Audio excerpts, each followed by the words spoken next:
Hello everyone, welcome to my channel Kavya studies. ఈ వీడియోలో మనం 6th class social text book semester 1లోని 6th lesson తొలి నాగరికతలు అనే లెసన్ ఇంతకుముందు వీడియోస్లో ఎక్స్ప్లెయిన్ చేసుకున్నాం కదా. దాంట్లో ఉన్నటువంటి ఇంపార్టెంట్ పాయింట్స్ వైజ్గా పాయింట్స్ రాశాను అనమాట. ఇది పార్ట్ 1. నెక్స్ట్ వీడియోలో పార్ట్ 2 చూద్దాం. ఫస్ట్ వచ్చేసి సింధు నాగరికత కాలం ఎప్పుడు? క్రీస్తుపూర్వం 2500 నుంచి 1700 వరకు. భారతదేశంలో ఆర్యుల రాక ఏ సంవత్సరంలో జరిగింది? క్రీస్తుపూర్వం 1500 నుంచి 500. నెక్స్ట్ తొలివేద కాలం క్రీస్తుపూర్వం 1500 నుంచి 1000 వరకు. మలివేద కాలం క్రీస్తుపూర్వం 1000 నుంచి 600 వరకు. ఇవి ఇంపార్టెంట్ బిట్స్ అనమాట. ఇలా మనం పాయింట్స్ వైజ్గా చదువుకోవడం వల్ల మన టెక్స్ట్ బుక్లో ఉన్న ప్రతి పాయింట్ కూడా కవర్ చేస్తూ రాశాను. మీకు ఈ వీడియో చూస్తే ఆ టెక్స్ట్ బుక్లో ఉన్న ఆ లెసన్ చదవాల్సినటువంటి అవసరం లేదు. నెక్స్ట్ వన్, ఏ సంవత్సరంలో పురావస్తు శాస్త్రవేత్తలు సింధు లోయ నాగరికత మరియు హరప్పా నాగరికత ఉండేదని గ్రహించారు? 1920వ సంవత్సరంలో. 1920వ సంవత్సరంలో ఏ ప్రాంతంలో జరిపిన తవ్వకాల వలన మన దేశ చరిత్ర 2000 సంవత్సరాల క్రితమే ప్రారంభమైనట్లు తెలిసింది? హరప్పా, మొహంజోదారో ప్రాంతాల్లో జరిపిన త్రవ్వకాల వలన మన దేశ చరిత్ర 2000 సంవత్సరాల క్రితమే ప్రారంభమైంది అన్న విషయం తెలిసింది. నెక్స్ట్ వన్, ఏ నదీ ప్రాంతంలో సింధు లోయ నాగరికత వికసించింది?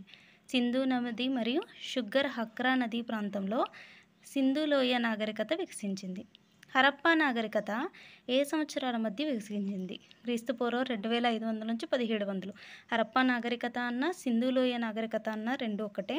ఏ సంవత్సరం అంటే క్రీస్తుపూర్వం 2500 నుంచి 1700 సంవత్సరంలో వికసించింది.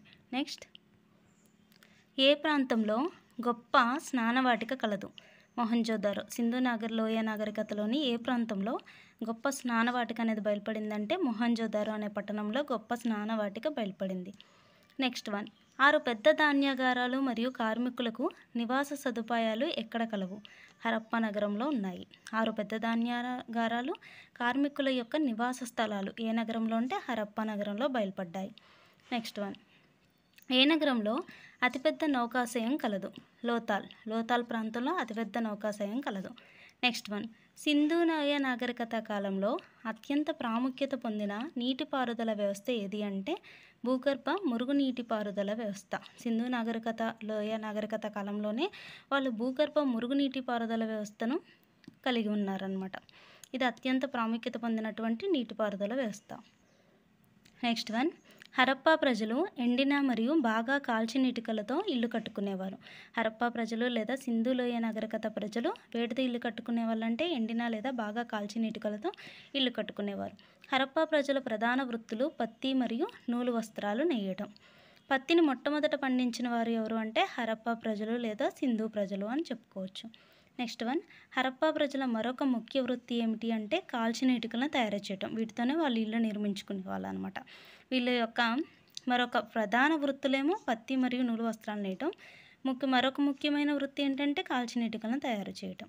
నెక్స్ట్ వన్, సింధు ప్రజలు అరేబియా సముద్రంలోని లోతాల్ నౌకాశ్రయం ద్వారా ఏ దేశాలతో వ్యాపారం చేసేవారు? మెసొపొటేమియా, ఈజిప్టు మరియు ఇరాన్ దేశాలతో వ్యాపారం చేశారు. సింధు ప్రజలు లోతాల్ అనే పట్టణంలో నౌకాశ్రయం బయలుపడింది కదా, దాని ద్వారా ఏ దేశాలతో వ్యాపారం చేశారంటే మెసొపొటేమియా, ఈజిప్టు మరియు ఇరాన్ దేశాలతో వ్యాపారం చేశారు. సింధు ప్రజలు ఏ పంటలను పండించేవారు? గోధుమ, బార్లీ, ఆముదాలు, బఠానీలు, కాయధాన్యాలు. సింధు ప్రజలు ఏ పంటలను పండించేవారు అంటే గోధుమ, బార్లీ, ఆముదాలు, బఠానీలు, కాయధాన్యాలు. నెక్స్ట్ వన్, సింధు ప్రజల ప్రధాన వృత్తి వ్యవసాయం. సింధు ప్రజలన్నా హరప్పా ప్రజలన్నా ఒకటే అనమాట. వాళ్ళ ప్రధాన వృత్తి ఏంటి? వ్యవసాయం. నెక్స్ట్ వన్, సింధు ప్రజల ప్రధాన వినోదం ఎద్దుల పోటీలు. వారి యొక్క ప్రధాన వినోదం ఎద్దుల పోటీలు. నెక్స్ట్ వన్, సింధు ప్రజల ఇతర వినోదాలు నాట్యం, చదరంగం ఆడటం, సంగీతం, గోళీలు, పాచికలు ఆడటం. నెక్స్ట్ వన్, సింధు ప్రజలు ఎవరిని పూజించేవారు అంటే పశుపతి మరియు అమ్మ తల్లిని పూజించేవారు. సింధు ప్రజలు ఎవరిని పూజించేవారు? పశుపతి మరియు అమ్మ తల్లి. సింధు ప్రజలు ఏ చెట్లను పూజించేవారు?